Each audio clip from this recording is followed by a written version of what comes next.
Hey, welcome back, MotoTubers. This is episode 4. This week, there's some running around that we're going to be doing, parts we're going to be ordering and shipping out from our sales on eBay. We've got a wheel we're going to be truing and making sure is straight for the customer. We've also got some tools that have arrived here at Thompson Custom Bikes that we're going to use on this 1980 Honda CB900 to get this project done, finished up, and back to the customer.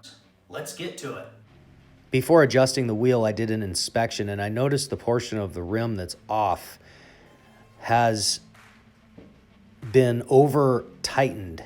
I marked the spokes, as you can see right here, that are affected.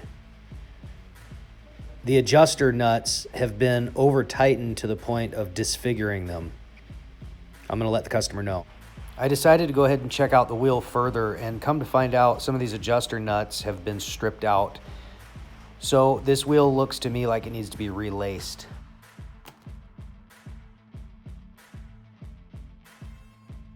At the front and rear, bearing retainer tools. Each one of these are different and separate for different models of Hondas and their bearing retainers. These forks got rebuilt by a local suspension shop called Ride Suspension.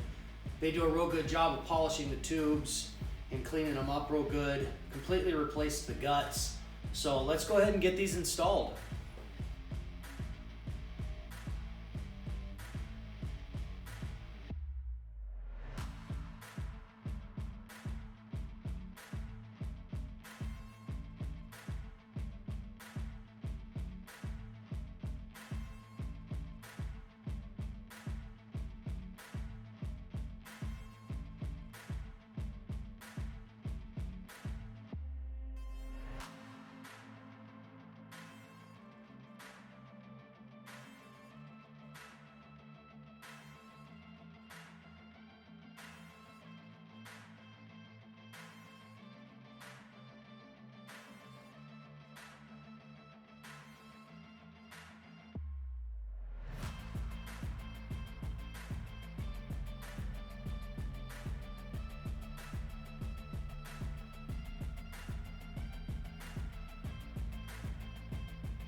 Rear wheel bearing retainer.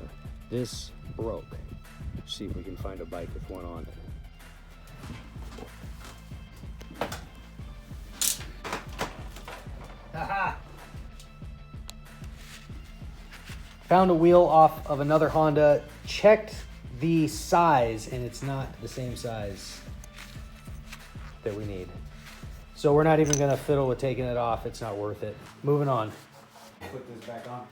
All right, we've decided we're gonna go buy a new one.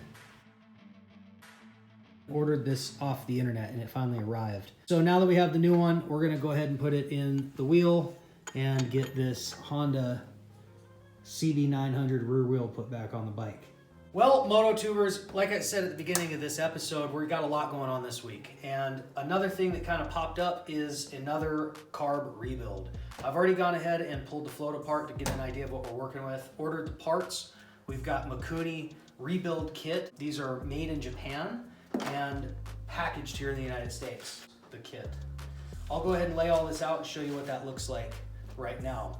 But what we're moving on to is the float.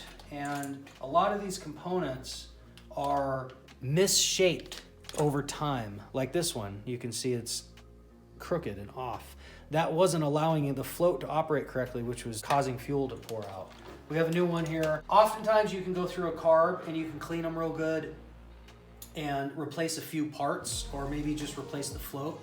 But when I do something, I go through the whole thing. And so we have a complete master rebuild kit for this carb, and we're gonna go through the whole carb and get it clean and rebuilt.